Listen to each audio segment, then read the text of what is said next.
ನಮಸ್ತೆ.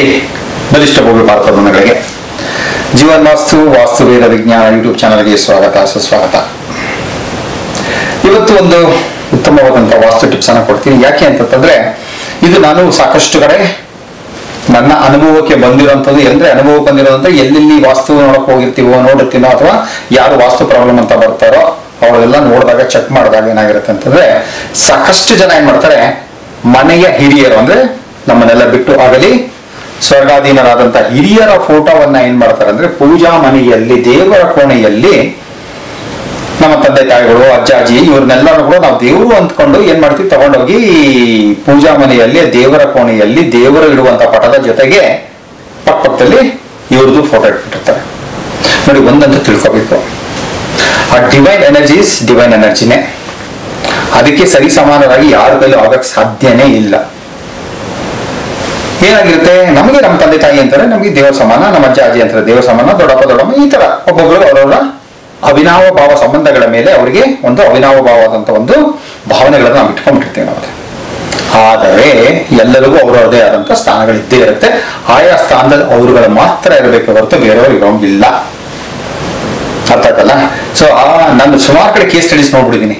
ಎಷ್ಟೋ ಕಡೆ ನೋಡ್ಬೇಕು, ಅವ್ರ ಪೂಜಾ ಮನೆ ದೊಡ್ಡದಾಗಿರ್ತದೆ. ಎಸ್ಪೆಷಲಿ ನಾರ್ತ್ ಕರ್ನಾಟಕ ಕಡೆಗೆ ಬರ್ತಾರೆ, ಬಂದ್ಬಿಡು ಗುರುಗಳೇ ಹಿಂಗಾಗೋಯ್ತು ಪ್ರಾಬ್ಲಮ್ ಅಂತಂದಾಗ ಸರಿ ಅವ್ರ ಮನೆ ವಾಸ್ತು ಗೀಸ್ತೆಲ್ಲ ಚೆಕ್ ಮಾಡಿದಾಗ ನೋಡಿದಾಗ ಏನಾಗ್ಬಿಡುತ್ತೆ ಅಂದ್ರೆ ಅವ್ರ ಮನೆಯಲ್ಲಿ ಸುಮಾರು 5-6 ತಲಾಂತರಗಳಿಂದ ಬಂದಿರುವಂತರ ಎಲ್ಲರ ಫೋಟೋಗಳನ್ನ ಏನ್ ಮಾಡ್ಬಿಟ್ಟಿರ್ತಾರೆ, ಪೂಜಾ ಮನೆಯಲ್ಲಿ ದೇವ್ರ ಫೋಟೋಗಿನ ಹೆಚ್ಚಾಗಿ ಅದನ್ನ ಇಟ್ಬಿಟ್ಟಿರ್ತಾರೆ. ದೇವ್ರ ಫೋಟೋಗಳಿಗಿನ ಹೆಚ್ಚಾಗಿ ಹೋದಂತವರು, ನಮ್ಮ ಜೊತೆ ಇದ್ದು ಹೋದಂತವರು ಅವರ ಫೋಟೋಗಳನ್ನ ಹೆಚ್ಚಾಗಿ ಇಟ್ಟಿರ್ತಾರೆ. ನಾ ಅದೇ ಪ್ರಶ್ನೆ ಕೇಳ್ತೇನೆ, ಹೋದಂತವ್ರು ಅವ್ರಿಗೆಲ್ಲ ನಾವು ದೇವಸ್ಥಾನ ಕೊಟ್ಟಿದೀವಿ, ಮನೆಯಲ್ಲಿ ದೇವರ ಮನೆಯಲ್ಲಿ ಇಟ್ಟಿದ್ದೀವಿ. ಇಟ್ಟಾಗ ಅವರ ಕೃಪಾಶೀರ್ವಾದದಿಂದ ನಮಗೆ ಜೀವನದಲ್ಲಿ ತೊಂದರೆಗಳು ಬರಲೇಬಾರ್ದಲ್ವಾ? ಆದ್ರೆ ಬರ್ತಾ ಇದೆ ಯಾಕೆ ಅಂತಂದಾಗ, ಯಾಕೆಂತಾರೆ ಈ ಆತ್ಮನೇ ಬೇರೆ, ಆ ಪರಮಾತ್ಮನೇ ಬೇರೆ. ಆ ಪರಮಾತ್ಮನ ಜೊತೆಗೆ ಈ ಆತ್ಮ ಹೋಗಿ ಸೇರ್ಕೋಬೇಕೆ ಹೊರತು ಆ ಪರಮಾತ್ಮನ ಜೊತೆಗೆ ಈ ಆತ್ಮ ಹೋಗ್ತಿದ್ದಾಗ ಇದು ಪರಮಾತ್ಮ ಆಗ್ಬಿಡಲ್ಲ. ಇದು ಯಾವಾಗ್ಲೂ ಪರ ಆತ್ಮನೇ ಹೊರತು ಪರಮಾತ್ಮ ಆಗಕ್ ಸಾಧ್ಯ ಇಲ್ಲ. ಹಾಗಾಗಿ ಆ ಮನೆಯಿಂದ ಆ ಜಾಗ ಎಲ್ಲ ತೆಗೆಸ್ಬಿಟ್ಟು ಅವ್ರಿಗೆ ಏನ್ ಮಾಡ್ತೀವಿ ಅಂದ್ರೆ ವಿಶೇಷವಾಗಿ ಅವರಿಗೆ ಅಂತ ಬೇರೆ ಸ್ಥಾನ ಇರುತ್ತೆ, ಆ ಸ್ಥಾನದಲ್ಲಿ ಆ ಫೋಟೋಗಳನ್ನ ಇಡಿಸಿ ಪೂಜಾ ಮನೆಯಲ್ಲಿ ದೇವರ ನಾವು ತತ್ವಗಳ ಆಧಾರದ ಮೇಲೆ ದೇವರ ಫೋಟೋಗಳನ್ನ ಇಟ್ಕೊಂಡಿರ್ತೀವಿ, ಅದನ್ನ ಇಟ್ಕೊಳ್ಳಿ ಅಂತ ಹೇಳ್ತೀನಿ. ಇದು ವೆರಿ ಇಂಪಾರ್ಟೆಂಟ್ ವಾಸ್ತು ಪಾಯಿಂಟ್ಸ್. ದಯವಿಟ್ಟು ಯಾರೆಲ್ಲ ಈ ಒಂದು ಮಿಸ್ಟೇಕ್ ಅನ್ನ ಮಾಡ್ತಾ ಇದ್ರೆ ಈ ಮಿಸ್ಟೇಕ್ ಅನ್ನ ಮಾಡಬೇಡಿ. ತಂದೆ ತಾಯಂದ್ರಿಗೆ, ಹೋದಂತ ಹಿರಿಯರಿಗೆ, ಅಜ್ಜ ಅಜ್ಜಂದ್ರಿಗೆ, ದೊಡ್ಡಪ್ಪ ದೊಡ್ಡಮ್ಮ, ಚಿಕ್ಕಮ್ಮ ಚಿಕ್ಕಪ್ಪ ಇವರೆಲ್ಲರಿಗೂ ಒಂದು ಸ್ಥಾನ ಕೊಡೋಣ. ಓಕೆ, ಅದಕ್ಕೆ ಅಂತ ಒಂದು ಸ್ಥಾನ ಇರುತ್ತೆ, ಆ ಸ್ಥಾನದಲ್ಲಿ ಇಡಬೇಕಾದ ಹೊರತು ಪೂಜಾ ಮನೆಯ ಒಳಗೆ ದೇವರ ಚಿತ್ರಗಳ ಜೊತೆಗೆ ದೇವರ ವಿಗ್ರಹಗಳ ಜೊತೆಗೆ ಅವರನ್ನ ಇಡುವಂತದ್ದು ಶ್ರೇಯಸ್ಸು ಅಲ್ಲ. ಓಕೆ, ಇದೊಂದನ್ನ ಪಾಲನೆ ಮಾಡ್ತಾ ಹೋಗಿ. ಯಾರು ಇಡ್ತಾ ಇದ್ರು ದಯವಿಟ್ಟು ಅದಕ್ಕೆ ಅಂತ ಮನೆಯ ದಕ್ಷಿಣ ಭಾಗದಲ್ಲಿ ಇಟ್ಕೊಳ್ಳಿ. ಈಗ ಒಬ್ರು ಏನ್ ಕೇಳ್ತಾ ಇದ್ದಾರೆ ಅಂದ್ರೆ ಸೌತ್ ವೆಸ್ಟ್ ಅಲ್ಲಿ ಸಂಪ್ ಟ್ಯಾಂಕ್ ಇದೆ ಅಂತ ಕೇಳ್ತಿದ್ರೆ. ಸೌತ್ ವೆಸ್ಟ್ ಅಂದ್ರೆ ನೈಋತ್ಯ ಭಾಗದಲ್ಲಿ. ನೋಡಿ, ಇದೇನೇ ನೈಋತ್ಯ ಭಾಗ. ಈ ಭಾಗದಲ್ಲಿ ಏನಾದರೂ ಸಂಪ್ ಟ್ಯಾಂಕ್ ಇದ್ದರೆ ಹೇಳ್ತಿದ್ದಾರೆ. ಏನಾಗುತ್ತೆ ಅಂತಂದ್ರೆ ಸಂಪ್ ಟ್ಯಾಂಕ್ ಅಲ್ಲಿ ಇದ್ರೆ ಒಂದು ಮನೆಯಲ್ಲಿ ಒಂದು ಸ್ಥಿಮಿತ ಇರೋದಿಲ್ಲ, ಭದ್ರತೆ ಇರೋದಿಲ್ಲ, ಮನೆಯ ಯಜಮಾನನಿಗೆ ಸ್ಕಿಲ್ಫುಲ್ ಆಗಿರೋದಿಲ್ಲ, ಅಥವಾ ಸ್ಕಿಲ್ ಇದ್ರು ಕೌಶಲ್ಯತೆ ಇದ್ರು ಅದನ್ನ ಎನ್ಕ್ಯಾಶ್ ಮಾಡ್ಕೊಳ್ಳುವಂಥದ್ದು, ಅದನ್ನ ದುಡಿಮೆಗೆ ತರುವಂತ ತಾಕತ್ತು ಇರೋದಿಲ್ಲ. ಮತ್ತೊಂದೇನಾಗುತ್ತೆ ಅಂತಂದ್ರೆ ಮನೆಯಲ್ಲಿ ಸಾಮರಸ್ಯ ಇರೋದಿಲ್ಲ. ಯಾಕೆ ಅಂತಂದಾಗ ಈ ಭಾಗದ ಬಂತಂದ್ರೆ ಇದು ವಾಸ್ತುವಿನ ಪ್ರಕಾರ ಇದಕ್ಕೆ ಈ ಭಾಗದಲ್ಲಿ ಬರುವಂತಹ ತತ್ವ ಯಾವುದು, ಭೂತ ಯಾವುದು ಅಂತಂದ್ರೆ ಇದು ಬಂದ್ಬಿಟ್ಟು ಭೂ.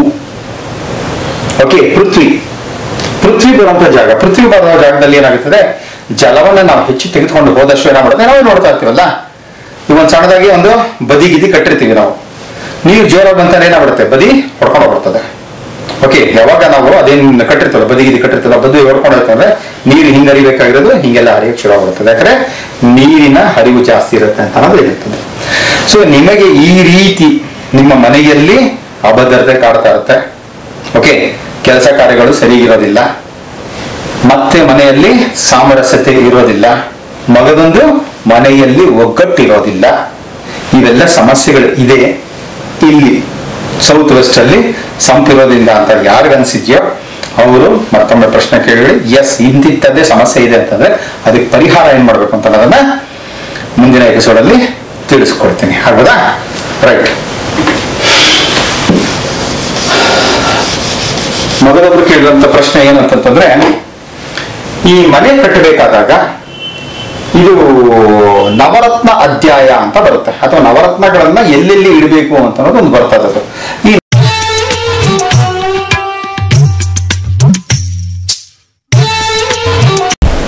ರತ್ನ ಅಧ್ಯಾಯ ಅಂತ ಬರುತ್ತೆ. ಸೊ ಎಲ್ಲೆಲ್ಲಿ ಏನೇನು ಜೆಮ್ಸ್ ಗಳನ್ನ ಇಡಬೇಕು ಅಂತ ತಂದ್ಬಿಟ್ಟು ಬರುತ್ತೆ.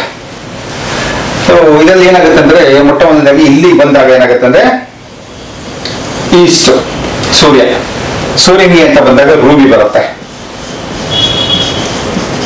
ರೂಬಿಯನ್ನ ಇಟ್ಕೊಳ್ಳುವಂಥದ್ದು. ಎರಡನೇದಾಗುತ್ತೆ ಹಿಂಗೆ ಕ್ಲಾಕ್ ವೈಸ್ ಹೋಗೋಣ. ಓಕೆ, ಎರಡನೇದ ನಂತರ ಸೌತ್ ಈಸ್ಟ್ ಅಂತ ಬಂದಾಗ ಇಲ್ಲೂ ಬರುತ್ತೆ. ಸೊ ಇಲ್ಲೂ ಬಂದಾಗ ಶುಕ್ರ ಆದಾಗ ಏನಾಗುತ್ತೆ, ಇಲ್ಲಿಗೆ ಡೈಮಂಡ್ ಅಂತ ಬರುತ್ತೆ, ಡೈಮಂಡ್ ಅಂತ ಬರುತ್ತೆ. ಹಾಗೇನೆ ಸೌತ್ಗೆ ಅಂತ ಬಂದಾಗ ಮಂಗಳ ಬರ್ತಾನೆ. ಸೊ ಮಂಗಳ ಬಂದಾಗ ಏನಾಗುತ್ತೆ ಅಂದ್ರೆ ಇಲ್ಲಿಗೆ ಕಾರ್ಲ್, ಹವಳ ಇಲ್ಲಿ ಇಡುತ್ತದ್ದು. ಓಕೆ, ಈಗ ಹವಳ ಎಲ್ಲ ಸಿಗ್ತಾ ಇಲ್ಲ, ಬಟ್ ಎಲ್ಲ ಒರಿಜಿನಲ್ ಇಡಕ್ಕಾಗಲ್ಲ. ಇವೆಲ್ಲ ಒರಿಜಿನಲ್ ಇಟ್ಟು ಇವೆಲ್ಲ ಇಡಕ್ಕಾಗಲ್ಲ, ಡೈಮಂಡ್ ಎಲ್ಲ ಒರಿಜಿನಲ್ ಇಡಕ್ಕಾಗಲ್ಲ, ಸಿಕ್ಕಾಪಟ್ಟೆ ಕಾಸ್ಟ್ಲಿ ಆಗುತ್ತೆ. ಅಲ್ಲೇನ್ ಮಾಡ್ತೀವಿ ಅಂತಂದ್ರೆ, ನಾವು ಇದಕ್ಕೆ ಹೋದಾಗ ಏನು ಜ್ಯುವೆಲರಿ ಅಂಗಡಿ ಹೋದಾಗ ಅವ್ರು ಕೇಳಿದಾಗ ಈ ನವರತ್ನಗಳು ಮನೆ ಕನ್ಸ್ಟ್ರಕ್ಟ್ ಮಾಡ್ತದೆ, ಅದಕ್ಕೆ ಇಡೋದು ಕೊಡಿ ಅಂತಾರೆ, ಕೊಡ್ತಾ ಇರೋದು. ಅದು ಯಾವುದು ಒರಿಜಿನಲ್ ಇಲ್ಲ, ಬಟ್ ನಮ್ಮ ಸಮಾಧಾನ ನಾವು ಇಟ್ಕೊಂಡ್ಬಿಡ್ತಾ ಇರ್ತೀವಿ. ಓಕೆ, ಆದ್ಮೇಲಿಂದ ಸೌತ್ ವೆಸ್ಟ್ ಇಲ್ಲಿ ಬಂದಾಗ ಹ್ಯಾಸೋನೈಟ್ ಅಂತ ಕರೀತಾರೆ, ಕನ್ನಡದಲ್ಲಿ ಏನು ಅಂತ ಗೊತ್ತಿಲ್ಲ ನನಗೆ. ಓಕೆ, ಹ್ಯಾಸೋನೈಟ್ ಅಂತ ಕರೀತಾರೆ ಅದನ್ನ ಇಡ್ತಾರೆ. ಇಲ್ಲಿ ಏನಂತಂದ್ರೆ ಇದು ರಾಹು ಪ್ರಭಾವ ಬರುತ್ತದೆ. ಸೊ ರಾಹು ಪ್ರಭಾವ ಇರೋದ್ರಿಂದ ಏನ್ ಮಾಡ್ತಾ ಇರ್ತೀವಿ, ಅದನ್ನ ಹ್ಯಾಸೋನೈಟ್ ಅಂತ ಬರುತ್ತೆ. ಓಕೆ, ಹಾಗೆ ಪಶ್ಚಿಮಕ್ಕೆ ಅಂತ ಬಂದಾಗ ನಮ್ಗೆ ನಿಮ್ಗೆ ಎಲ್ರಿಗೂ ಬಹಳ ಖುಷಿ ಕೊಡುವಂತ, ಬಹಳ ಇಷ್ಟ ಆಗುವಂತವ್ರು ಯಾರು, ಶನಿ ಮಹಾತ್ಮ ಇಲ್ಲಿರುವಂತದ್ದು. ಸೊ ಹೀಗಾಗಿ ಇಲ್ಲಿ ಏನಾಗುತ್ತೆ ಅಂದ್ರೆ ನೀಲ ಅಥವಾ ಬ್ಲೂ ಸಫೈರ್ ಅಂತ ಕರಿತೀವಿ ಇಂಗ್ಲಿಷ್ ಅಲ್ಲಿ. ಬ್ಲೂ ಸಫೈರ್ ಅನ್ನ ಇಲ್ಲಿ ಇಡುವಂತದ್ದು. ಇದು ಕನ್ಸ್ಟ್ರಕ್ಷನ್ ಮಾಡ್ಬೇಕಾದ್ರೆ ಯಾವ ಸ್ಟೇಜ್ ಇಡ್ತೀವಿ ಅಂತಂದ್ರೆ, ಪ್ಲಿಂತ್ ಆಗಿದ ತಕ್ಷಣ ಕಟ್ಟಡ ಕಟ್ಟಕ್ಕಿಂತ ಮುಂಚೆ ಇದನ್ನೆಲ್ಲಾನು ಇಡ್ತೀವಿ ನಾವು ಅದನ್ನ. ಓಕೆ ಅಂತಲ್ವಾ? ಸೊ ಅದಾದ್ಮೇಲಿಂದ ಇಲ್ಲಿ ಬಂದಾಗ ಯಾವುದು ನಾರ್ತ್ ವೆಸ್ಟ್, ಯಾವುದು ಚಂದ್ರನ ಸ್ಥಾನ ಆದಾಗ ಏನಾಗುತ್ತೆ ಅಂದ್ರೆ ಆಬ್ವಿಯಸ್ಲಿ ಮುತ್ತು. ಸೊ ಇಂಗ್ಲಿಷ್ ಅಲ್ಲಿ ಪರ್ಲ್, ಇವೆಲ್ಲ ಸಿಗುತ್ತೆ ಅಂತ ತೊಂದರೆ ಏನಿಲ್ಲ. ಓಕೆ, ಅದಾದ್ಮೇಲಿಂದ ನಾರ್ತ್, ಇದು ಬುಧನ ಸ್ಥಾನ. ಸೊ ಈ ಬುಧನ ಸ್ಥಾನದಲ್ಲಿ ಬರುವಂತದ್ದು ಏನು ಅಂದ್ರೆ ಪಚ್ಚೆ. ಸೊ ಎಮರಾಲ್ಡ್ ಅಂತ ಕರಿತೀವಿ ನಾವು, ಇಂಗ್ಲಿಷ್ ಅಲ್ಲಿ ಎಮರಾಲ್ಡ್ ಅಂತ ಕರಿತೀವಿ. ಇದನ್ನ ಇಟ್ಕೋಬಹುದು. ಹಾಗೆ ಇದು ನಾರ್ತ್ ಈಸ್ಟ್, ಗುರುವಿನ ಸ್ಥಾನ ಬಂದಾಗ ಏನಾಗುತ್ತೆ, yellow sapphire, yellow sapphire. Okay, ಈ ಬ್ರಹ್ಮಸ್ಥಾನಕ್ಕೂ ಎಲ್ಲರೂ ಬಂದ್ಬಿಟ್ರೆ 8 ಜನ ಬಂದ್ರು, ಇನ್ನೊಬ್ರು ಉಳ್ಕೊಂಡವ್ರು ಯಾರು, ಕೇತು ಉಳ್ಕೊಂಡಿದ್ದಾರೆ. ಓಕೆ, ಸೊ ಕೇತು ಬಂದಾಗ ಏನಾಗುತ್ತೆ, ಈ ಬ್ರಹ್ಮಸ್ಥಾನಕ್ಕೂ ನಾರ್ತ್ ಈಸ್ಟ್ ನಡುವಲ್ಲಿ ಬರುವಂತದ್ದು ಕೇತು ಸ್ಥಾನ ಅದು. ಓಕೆ, ಇದಕ್ಕೆ ಏನ್ ಕರಿತೀವಿ, ಈ ಭಾಗಕ್ಕೆ ಕ್ಯಾಟ್ಸ್ ಐ ಅಂತ ಕರಿತೀವಿ, ಬೆಕ್ಕಿನ ಕಣ್ಣು ಅಂತ. ಓಕೆ, ಇದನ್ನ ಇಡೋದ್ರಿಂದ ಏನಾಗುತ್ತೆ ನಮ್ಗೆ ವಾಸ್ತುವಿನ ಪ್ರಕಾರ. ಸೊ ಇಲ್ಲೆಲ್ಲನೂ ಕೂಡ ಸೊ ನವಗ್ರಹಗಳನ್ನ ಸ್ಥಾಪನೆ ಮಾಡಿದಂಗೆ ಆಗುತ್ತೆ. ಸೊ ಇಷ್ಟನ್ನ ಮಾಡ್ಕೋಬಹುದು ಯಾರು ಹೊಸದಾಗಿ ಮನೆ ಕಟ್ತಾ ಇರ್ತಾರೆ, ಇದನ್ನ ಪಕ್ಕ ನೋಡ್ಕೊಂಡು ಅದಾದ ಜಾಗದಲ್ಲಿ ಕೊಡಿಸ್ಬೇಕಾಗುತ್ತೆ. ಓಕೆ, ಮಾಡ್ಕೊಳ್ಳಿ. ಭಗವಂತ ಎಲ್ರಿಗೂ ಕೂಡ ಆಯುಷ್, ಆರೋಗ್ಯ, ಉಲ್ಲಾಸ, ಉತ್ಸಾಹ, ಸಕಲ ಐಶ್ವರ್ಯಗಳನ್ನು ಯಥೇಚ್ಛವಾಗಿ ಕೊಡ್ಲಿ ಅಂತ ಕೇಳ್ಕೊಳ್ತಾ ನಮಸ್ತೆ, ಜೈ ಹಿಂದ್.